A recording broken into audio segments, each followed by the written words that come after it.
The sun hadn't even fully cleared the horizon when Arthur stepped into the kitchen, his leather shoes clicking sharply against the cold marble floor. The house was massive, a sprawling glass and steel fortress that overlooked the valley, but at 6 a.m. felt less like a home and more like a museum. It was silent, sterile, and exactly the way he liked it. Arthur was a man who believed that life was a series of systems.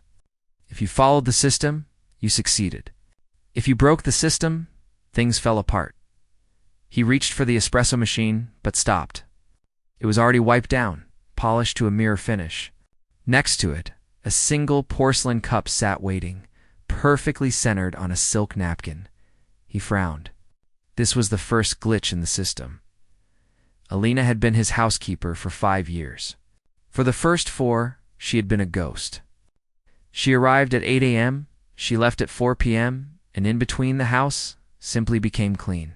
He never had to speak to her beyond a polite nod, and she never dared to rearrange his world. But lately, the ghost was becoming visible. It was starting to grate on his nerves. He poured his coffee and walked toward his private study. He expected the room to be empty, but as he pushed the heavy oak door open, he caught a flash of movement. Alina was there. She wasn't cleaning. She was standing by his desk, her hand hovering just inches above a stack of private correspondence. When she saw him, she didn't jump or look guilty. Instead, she offered a small, tired smile that didn't reach her eyes. "Good morning, Mr. Sterling," she said, her voice soft but steady.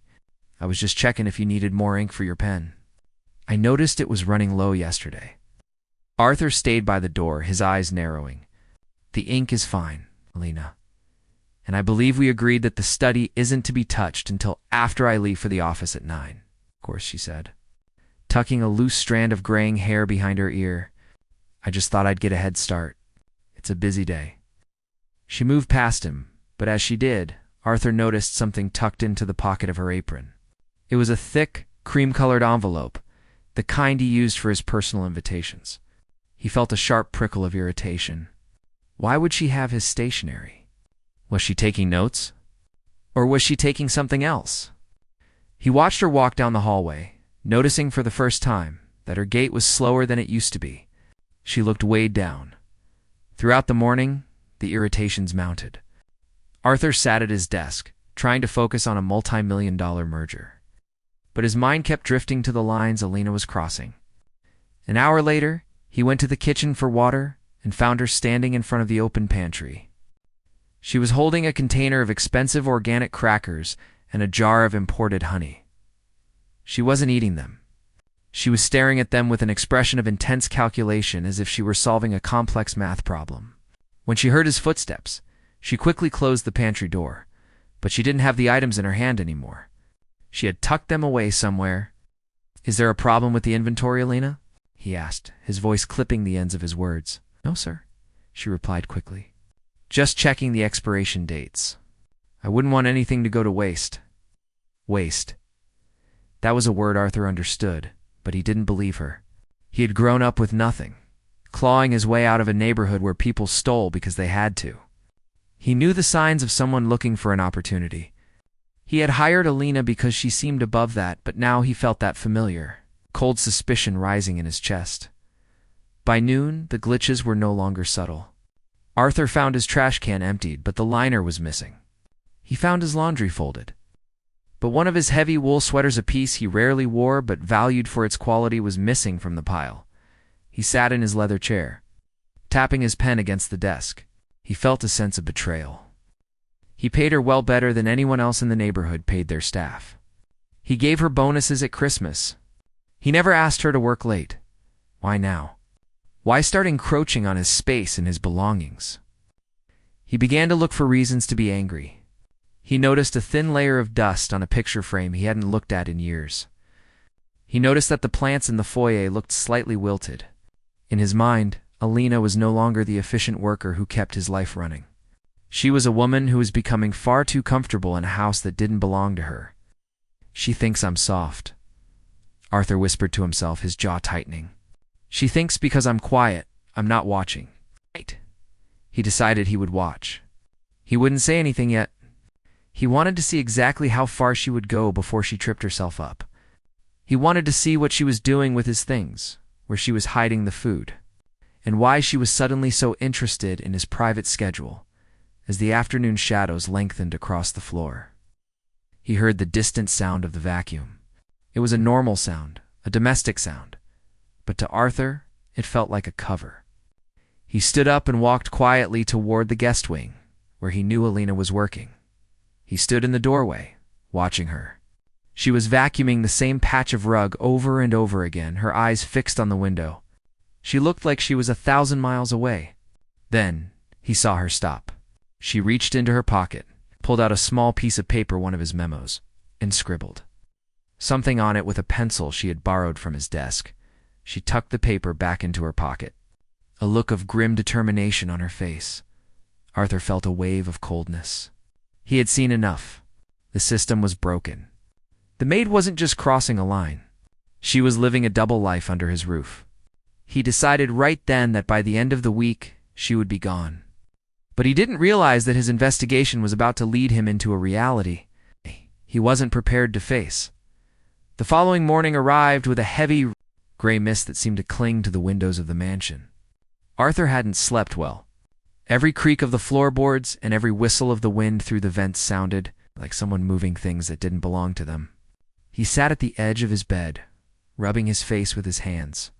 He felt a strange mix of anger and disappointment. He had always prided himself on being a good judge of character.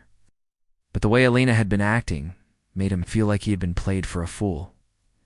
He went through his morning routine with a mechanical coldness. He showered, dressed in a sharp navy suit, and checked his watch. It was 7:45 a.m. Alina would be arriving any minute. Usually, he would be out the door before she even started her main tasks. But today, he stayed. He wanted to catch her in the act. He wanted to see that look of surprise on her face when she realized her employer was watching her every move. When the side door clicked open, Arthur was standing in the shadows of the dining room, sipping a glass of water. Alina walked in, looking more tired than she had the day before. Her coat was too thin for the biting autumn errand. She was shivering slightly. She didn't see him at first. She set her bag down on the small stool by the door and took a deep breath, steadying herself against the wall. Arthur watched her. She didn't look like a thief. She looked like a woman who was carrying the weight of the world on her shoulders. But then he saw her do it again. She reached into the fruit bowl on the counter, took 2 apples, and tucked them deep into her bag. She didn't check if they were bruised. She didn't ask. She just took them. His blood began to boil. It wasn't about the price of 2 apples.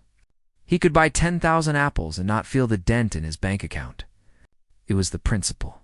It was the line he had thought about the day before. He waited until she started the vacuum in the hallway before he began his own search. While the roar of the machine covered his footsteps, Arthur went to the mudroom and opened her bag. His heart hammered against his ribs. He felt like a spy in his own home. Inside the bag, he found more than just the apples.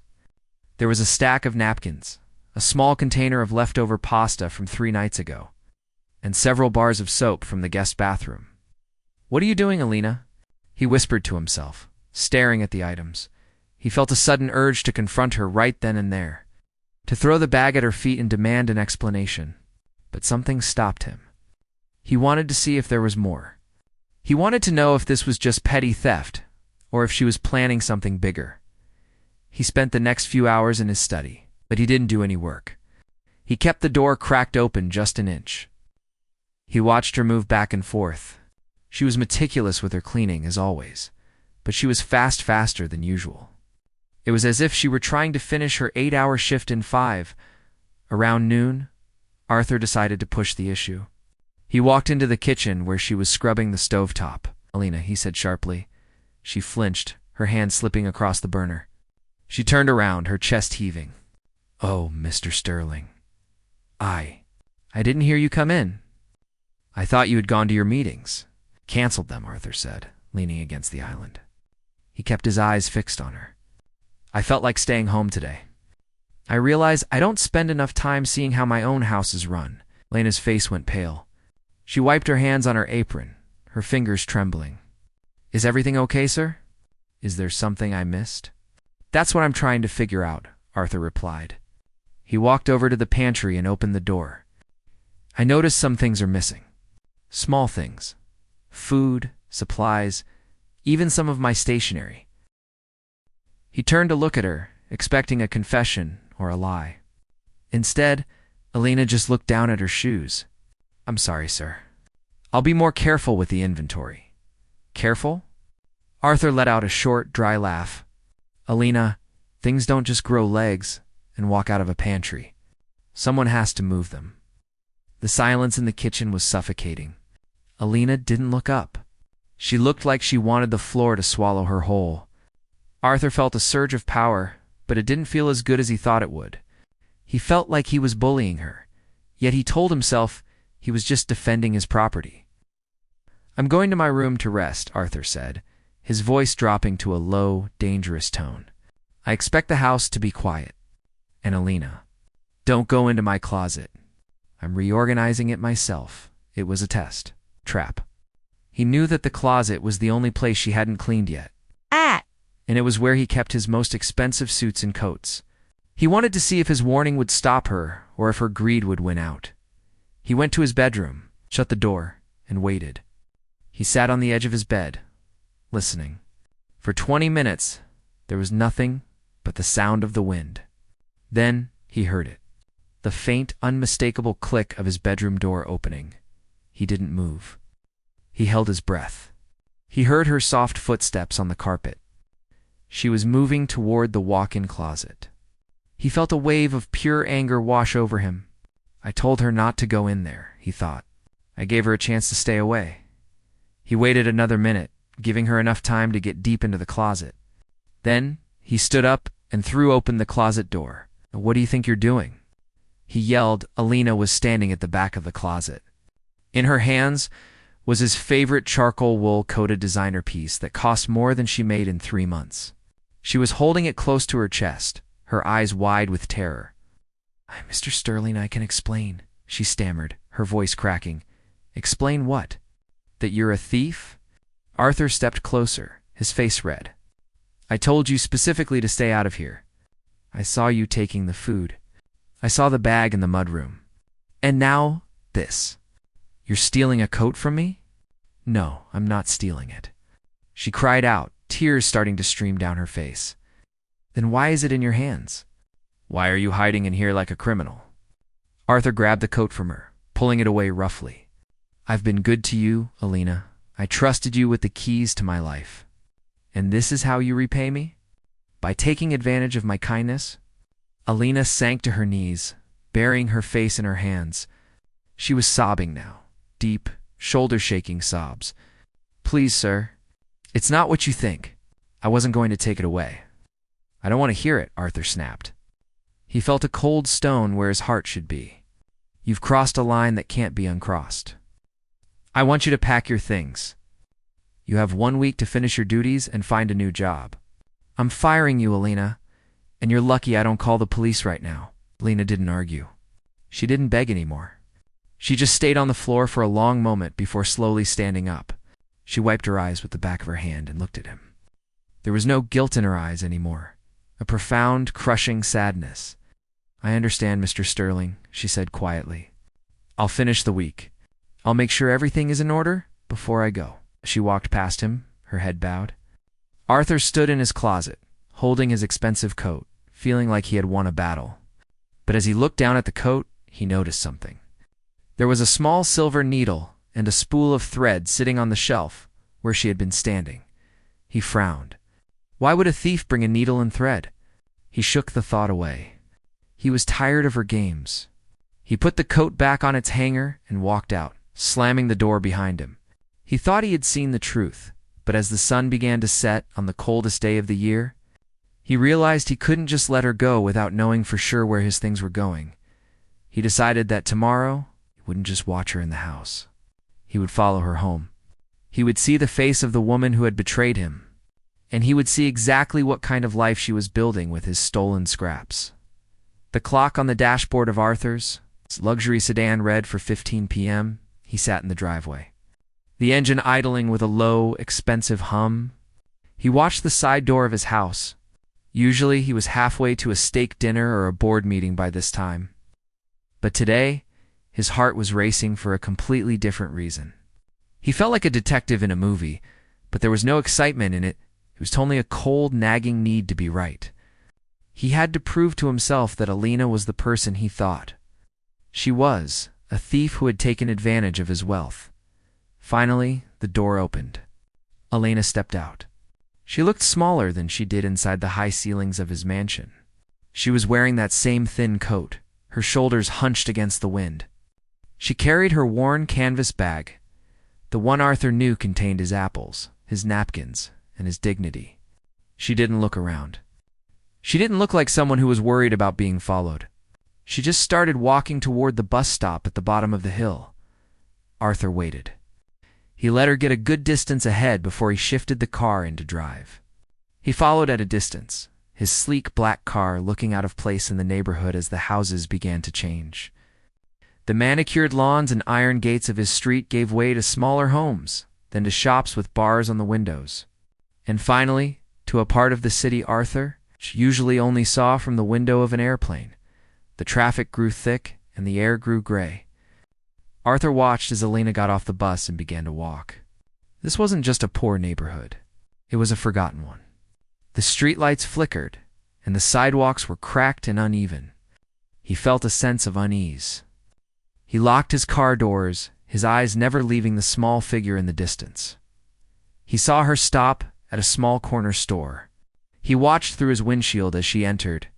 A few minutes later, she came out holding a small gallon of milk. She added it to her bag, which now looked heavy enough to snap the straps.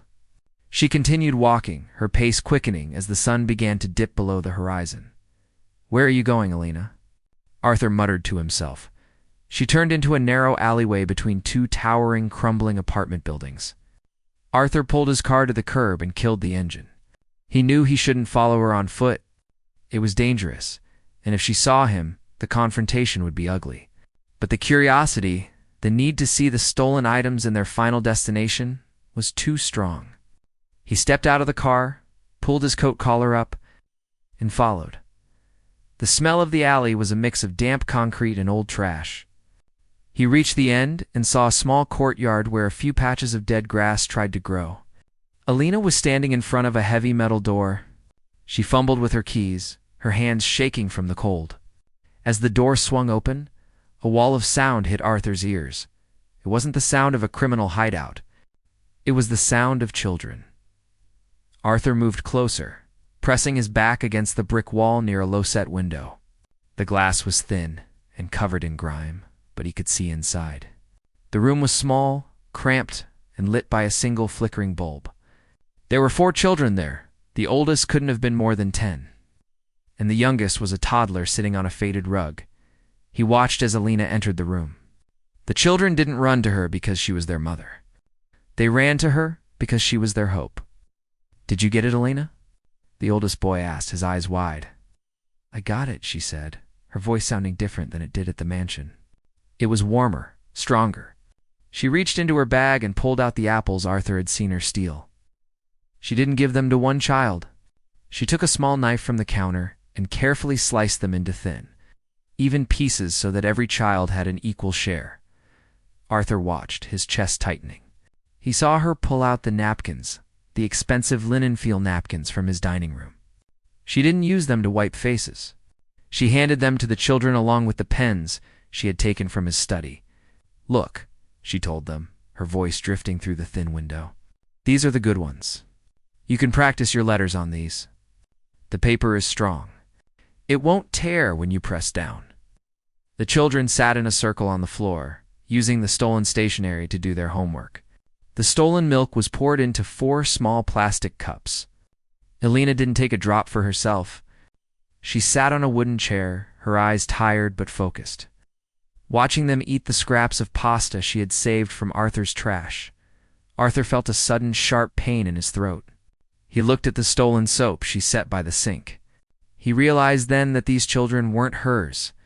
He saw an older woman in a wheelchair in the corner of the room, watching the scene with a grateful smile. "How was he today?" the older woman asked. Alina sighed, rubbing her temples. He is a lonely man, Maria. He has so much, but he sees so little. He thinks I am a shadow. He caught me today. ... He thinks I am a thief. You should tell him, the woman said. No. Elena shook her head. He wouldn't understand. To him, an apple is just an apple. To these kids, it's the only fruit they'll see all week. If I tell him, he might feel pity, and I don't want his pity. I just want to make sure these little ones don't go to sleep with their stomachs growling. Arthur stepped back from the window, his heart hammering against his ribs. The cold air felt like it was cutting through his expensive coat. He looked down at his shoes, which cost more than the rent for this entire apartment. He had called her a criminal. He had threatened to call the police. He had fired her for crossing a line, but the truth was, she was the only person in his life who was actually doing something meaningful. He thought about the coat. Ow. In his closet, the one he had snatched away from her. He remembered the needle and thread. She wasn't stealing the coat. She was fixing it. She had noticed a tear that he was too busy to see, and she wanted him to look his best because she cared about him in a way no one else did.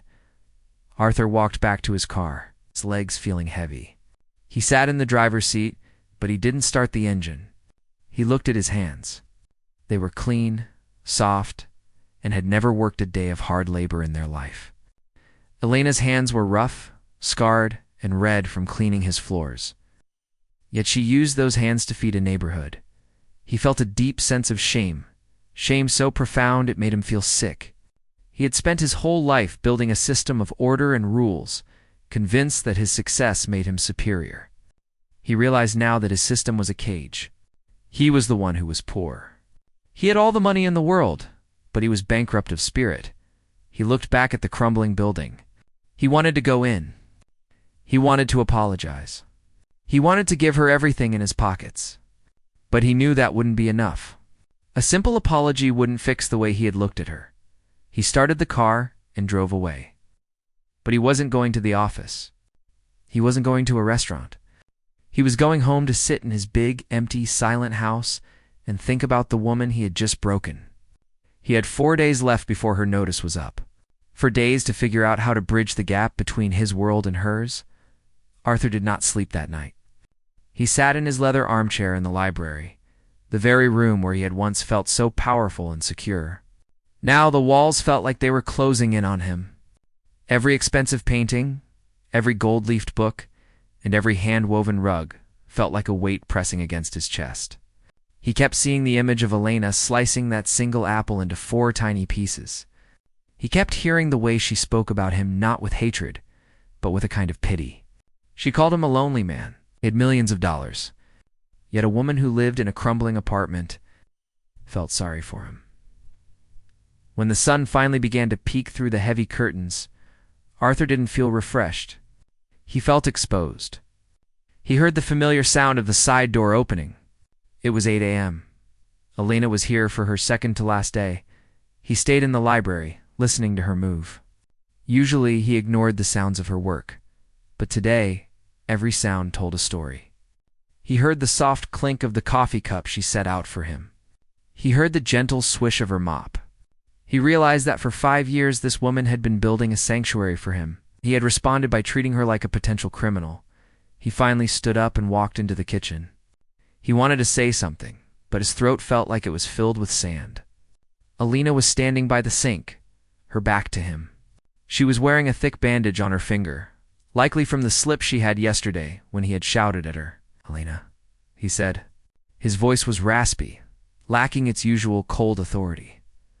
She stiffened, but didn't turn around immediately. She finished rinsing a plate, dried her hands carefully, and then turned to face him. Her eyes were red and puffy. She hadn't slept much either. "Good morning, Mr. Sterling. Your breakfast is on the table. I've prepared everything according to the list." "I'm not hungry," Arthur said, stepping closer. Elena looked down at the floor. "I'll clear it away then? I'll start on the windows in the guest wing next." "Forget the windows," Arthur said, his voice cracking. "Elena, I went out last night." She looked up at him, a flicker of confusion crossing her face. "Sir, I followed you," he confessed. The words felt heavy, like stones falling from his mouth. I followed you to that apartment. I saw the children. I saw the stationery and the food. The color drained from Elena's face. She backed away until she hit the counter, her hands gripping the edge so hard her knuckles turned white. For a moment, she looked terrified, as if she expected him to call the police right then. Mr. Sterling, please. Those children, they have nothing. Their parents are working 2 jobs just to keep the lights on. I didn't mean to take much. I'll pay you back. Every cent? I'll work for free until it's paid. Stop, Arthur said, reaching out a hand, though he didn't touch her. Please stop. You don't understand. I'm not angry about the food. I'm not angry about the paper. Lena stopped talking, her breath coming in short, jagged gasps. Then why did you follow me? Because I wanted to be right, Arthur said quietly. I wanted to prove that you were the problem. But I sat outside that window and I watched you. I watched you give away the food I was going to throw in the trash. I watched you teach those kids to write on my old memos. And I realized that in that tiny, broken room, there was more life and more goodness than there has ever been in this entire mansion. Elena let out a long, shaky breath. A single tear escaped and ran down her cheek. They are good children, sir. They just need a chance. They just need to know that someone sees them. You saw them, Arthur said. While I only saw myself? He walked over to the kitchen table and picked up a small silver box. Inside was the final paycheck he had prepared for her, along with the termination papers. He looked at the papers for a long moment. Then slowly, deliberately, he tore them in half. Then he tore them again until they were just scraps of white paper on the floor. I'm not firing you, Elena, he said. I'm asking you to forgive me. I've spent my whole life thinking that if I guarded my things, I was safe. But I've never felt more miserable than I did last night, sitting in this house alone, knowing I had hurt the only person who actually looked out for me. Elena wiped her eyes with her apron. She looked at the torn papers on the floor and then back at Arthur. You don't have to do this, Mr. Sterling. I know I crossed a line. I should have asked. No. Arthur shook his head. You didn't cross a line. You stepped over a wall that I built to keep people out. And thank God you did. He took a deep breath, a plan starting to form in his mind. He was a man of action, a man who knew how to build things. For the first time in his life, he didn't want to build a software company or a skyscraper. The coat, Arthur said suddenly. The one in the closet. You were fixing the lining, weren't you? Elena nodded shyly. The silk was starting to fray near the shoulder. I thought if I fixed it, you might feel a little warmer when you went to your meetings. You always look so cold when you leave in the morning. Arthur felt a lump in his throat so large he could hardly swallow. She had been worried about his comfort while she was literally starving herself to feed neighbor children. I want to see them again, Arthur said. The children. And the woman in the wheelchair. I want to know what they need. Not just apples and napkins, Elena. I mean really need, sir. Elena looked stunned. I have more money than I could spend in 3 lifetimes, Arthur said, looking around his sterile, perfect kitchen. And it's doing nothing but gathering dust. I want you to take me back there. But this time, we aren't going in my car, and I'm not hiding in the shadows. For the rest of the day, the atmosphere in the house shifted. The silence wasn't cold anymore. It was expectant. Arthur didn't go to his office. Instead, he spent the afternoon in his study, but he wasn't looking at stocks. He was looking at local real estate. He was looking at school supply wholesalers. He was looking at how to start a community kitchen.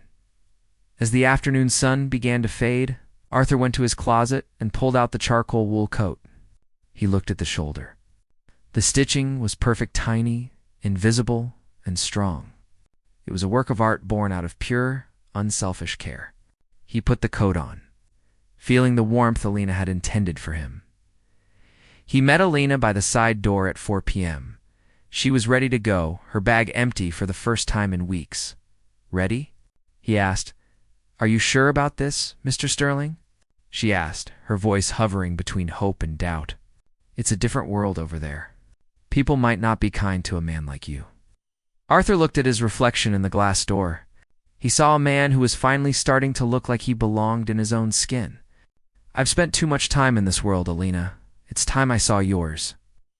They walked out together, the rich man and the maid heading toward the bus stop. As they walked, Arthur realized that the truth he had been looking for wasn't about a crime or a theft. The truth was that he had been a ghost in his own life, and Alina was the one who was finally bringing him back to the land of the living. The air in the small apartment was thick with the scent, or vegetable soup, not the expensive clear broths Arthur was used to, but a thick, hearty stew made with fresh ingredients he had helped carry up the stairs himself. It had been 6 months since that cold evening when he had followed Alina into the shadows. Since then, Arthur's world had been completely rearranged. He was no longer the man who sat in a glass fortress counting his mistakes. He was a man who knew the names of the children who lived on the 4th floor. And he knew exactly how much ink a 10-year-old could go through when they finally had enough paper to draw their dreams. Arthur sat on a small, mismatched chair in the center of the room. He was wearing an old sweater now, one that didn't mind a bit of flour or dust. Around him, the apartment had changed. It was still small, but the walls were freshly painted. The windows were sealed against the winter draft, and a brand new refrigerator hummed quietly in the corner. Stocked with enough food to last a month, he looked over at Alina. She wasn't wearing her maid's uniform anymore. Instead, she wore a comfortable cardigan and held a clipboard. She wasn't just his housekeeper. She was the director of the foundation they had started together. They called it the Open Gate. It wasn't a charity in the traditional cold sense. It was a bridge. "The kids are ready for the surprise," Alina said, her voice bright and full of a life he hadn't seen in her during those first 4 years of silence. Arthur stood up, feeling a genuine excitement he hadn't felt since he closed his first business deal decades ago. He walked to the window and looked down at the courtyard. It was no longer a patch of dead grass and broken glass. With his funding and the labor of the neighborhood parents, whom he had finally met and listened to, they had turned it into a community garden and a safe playground. "Let them in," Arthur said. The door burst open, and the 4 children he had first seen through a dirty window rushed in. They didn't look at him with fear or suspicion anymore. To them, he wasn't the rich man or the boss. He was just Arthur, the man who brought the good pens and the stories about the world beyond the city, the oldest boy. The one who had been using Arthur's old memos to do his math homework ran up to him holding a certificate. "I got into the advanced program, Arthur. The teacher said my application was the neatest one she'd ever seen because of that fancy paper you gave me." Arthur felt a lump in his throat as he took the paper. It was a simple piece of cardstock, but to this boy, it was a ticket to a future that had been locked away just months ago. He looked at Alina, who was watching the scene with tears of pride in her eyes. "You did that, Alina," Arthur whispered, as the children began to dig into their dinner. "I just paid for the stamps." "You gave him the confidence to write the words." Later that evening, after the children had gone to their own homes and the apartment was quiet, Arthur and Alina sat by the small kitchen table.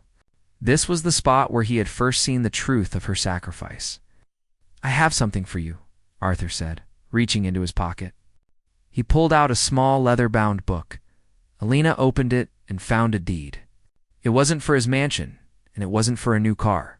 It was the deed to the entire apartment building they were sitting in. "I bought it this morning," Arthur explained quietly.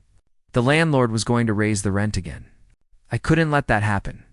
The building is now owned by the foundation. That means these families never have to worry about being pushed out onto the street again. And the top floor, I've already started the permits to turn it into a real after-school center." Alina sat in silence, her hands trembling as she touched the paper. She looked around the room, perhaps thinking of all the nights she had spent crying in the dark, wondering how she would find the strength to keep everyone fed. "Why are you doing all of this?" she asked softly. "You could have just given me a raise and moved on with your life." Arthur leaned back, looking at his hands. "I told you once that I was a lonely man. I was wrong. I wasn't just lonely. I was empty. I thought my life was full because I had things. But things don't talk back to you. Things don't look at you with hope. Things don't fix the holes in your coat because they want you to be warm." He looked her directly in the eyes. "You saved me, Alina. I thought I was the one in charge, the one with the power. But you were the one who was truly wealthy. You had enough love to share even when you had nothing. I'm just trying to catch up to you. Lena reached across the table and placed her hand over his. Her skin was still rough from years of hard work, but her touch was the kindest thing Arthur had ever known. We're a good team, Arthur. But you still have a lot to learn about cooking that stew. You put way too many carrots in the pot today. Arthur laughed aloud, genuine sound that echoed through the small room. It was a sound that would have been out of place in his sterile mansion, but here it sounded like home. As the night grew late, Arthur walked down the stairs of the building. He didn't feel the need to lock his car doors with a panicked click anymore. He waved to a neighbor who was coming home from a late shift. He felt a sense of belonging that no amount of money could ever buy. He drove back to his mansion. But when he walked through the front door, it didn't feel like a museum anymore. It felt like a resource. He looked at the guest rooms that had been empty for years and started thinking about how they could be used for the foundation's summer retreats. He looked at the massive kitchen and imagined it filled with the noise of a dozen kids learning how to bake. The line he had once been so worried about, Lena Crossing, had vanished completely. In its place, there was a path that led out of his isolation and into the lives of others. Arthur went to his closet and took out the charcoal wool coat. He ran his fingers over the repair Lena had made on the shoulder. The stitching was still there, strong and invisible, holding the fabric together. It was a reminder that even the most broken things can be mended if someone cares enough to pick up the needle and thread. He hung the coat back up, but he didn't close the closet door. He left it open, just like he had started leaving the doors to his heart open. He realized that the truth wasn't something you saw once and moved on from. The truth was something you had to live every day. As he turned off the lights and got ready for bed, Arthur didn't feel like a rich man. He felt like a human being.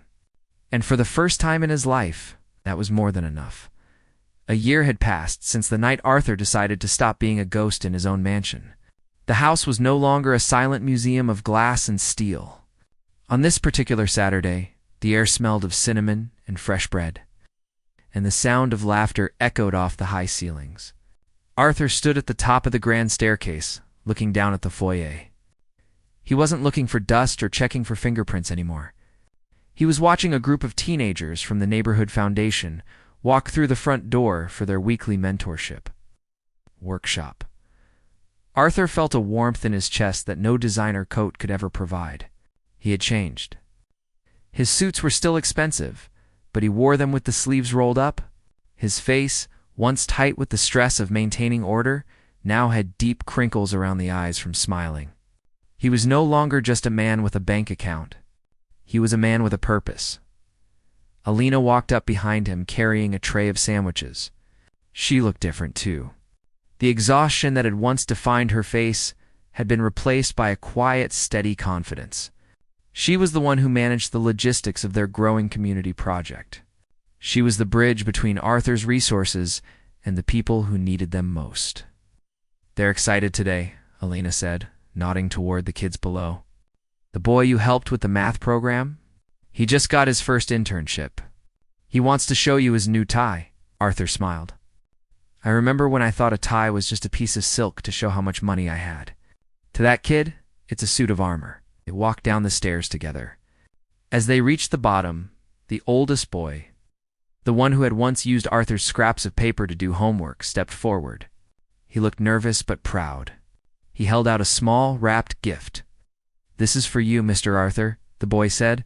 "For everything." Arthur opened the gift. It wasn't anything expensive. It was a framed photo of the community garden they had built together. In the photo, Arthur and Alina were standing side by side, covered in dirt, laughing as they planted the first tree. It was the only photo Arthur had in his house where he actually looked happy.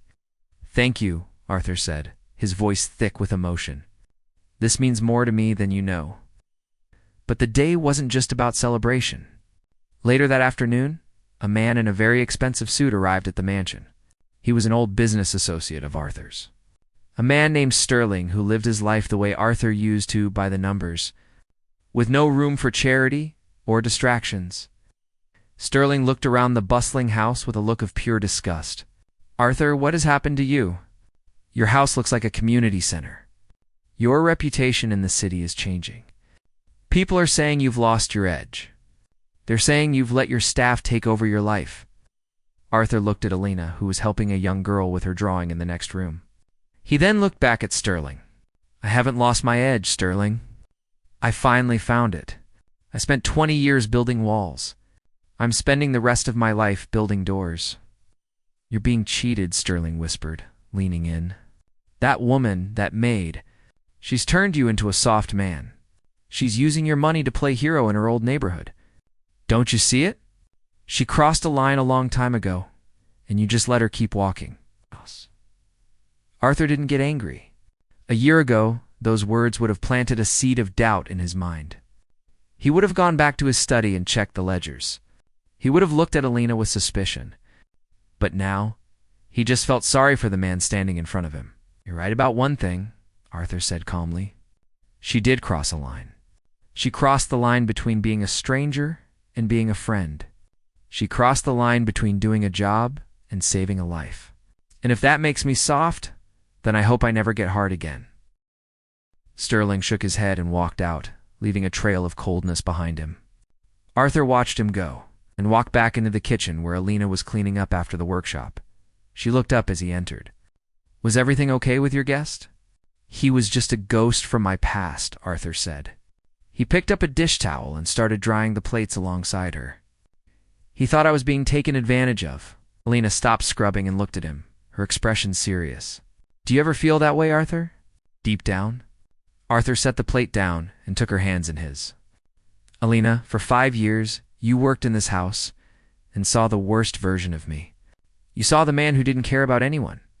You could have left. You could have hated me. But instead, you saw that I was cold and you tried to fix my coat.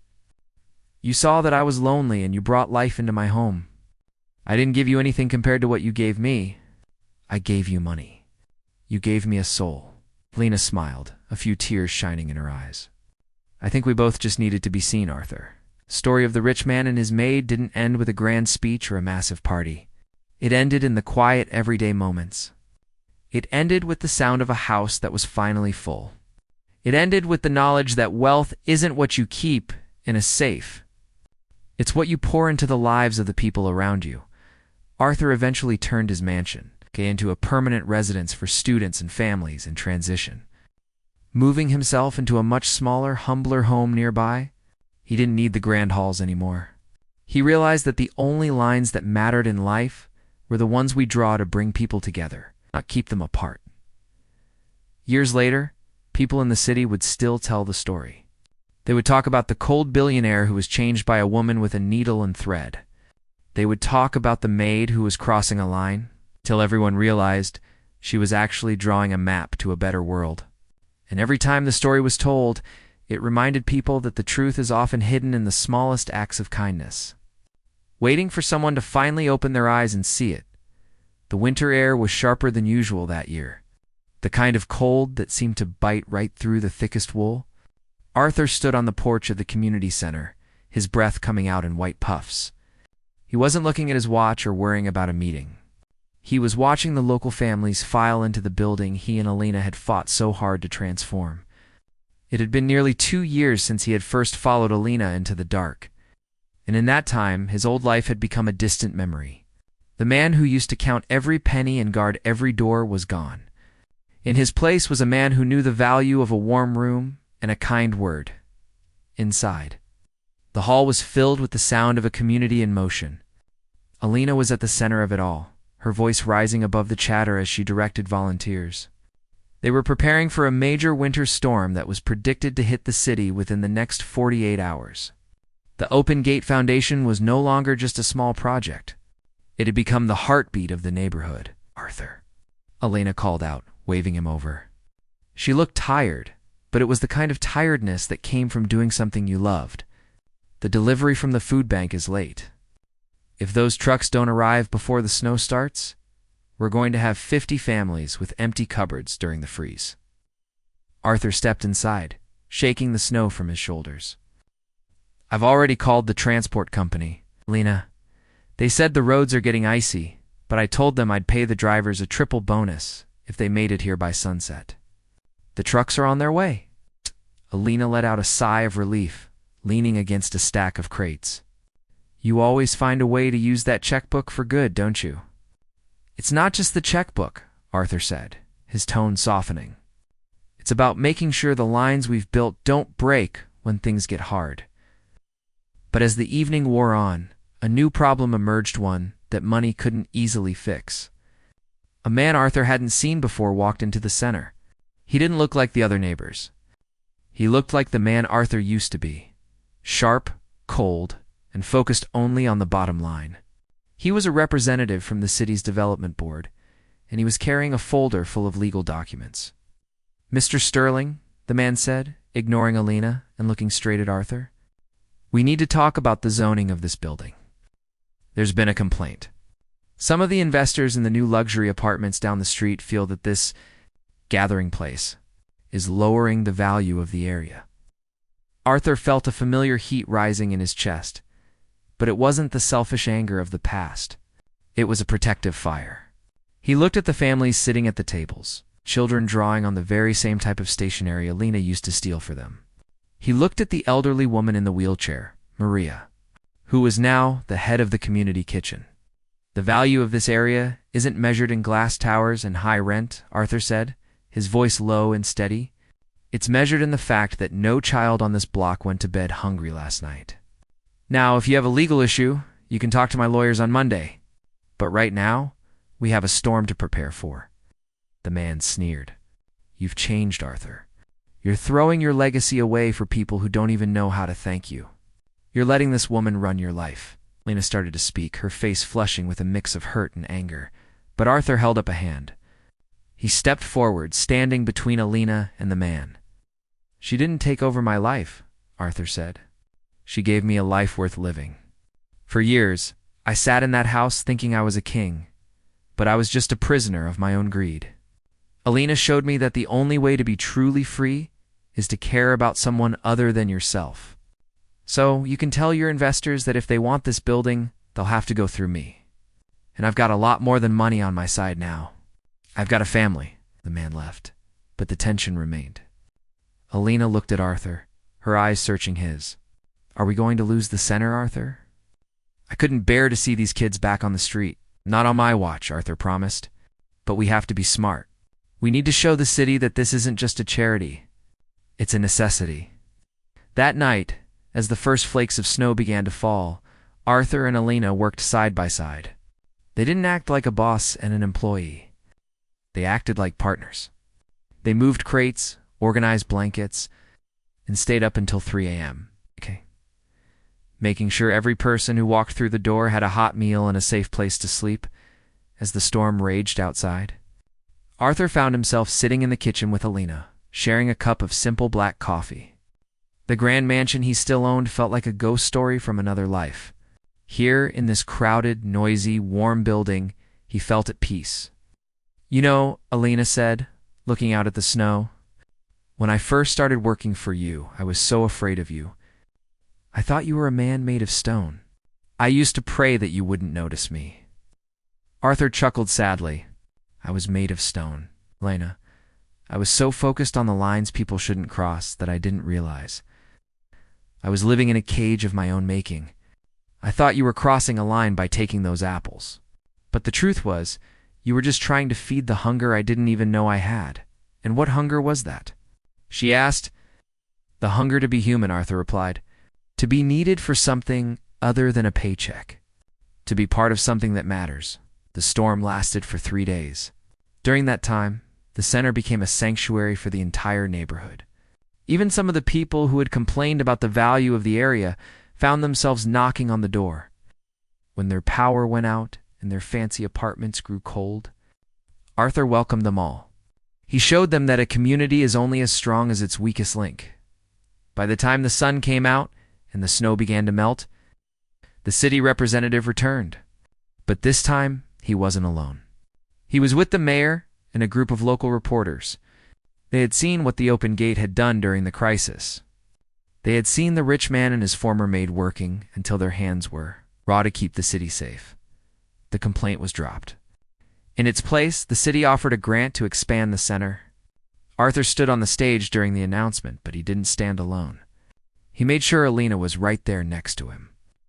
"This isn't my success," Arthur told the cameras. "This belongs to the woman who had the courage to tell me the truth when I was too blind to see it. It belongs to Alina." As the crowd cheered, Arthur looked at Alina and saw a look of pure, radiant joy on her face. It was a long way from the tired, fearful woman who had hidden apples in her bag. They had both crossed many lines to get to this point. But as they looked out at the people they had helped, they knew they were exactly where they were supposed to be.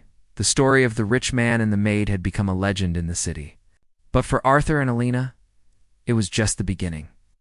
They knew that there would always be more lines to cross, more walls to tear down, and more people to help. And as long as they had each other, they knew they would never be lonely again.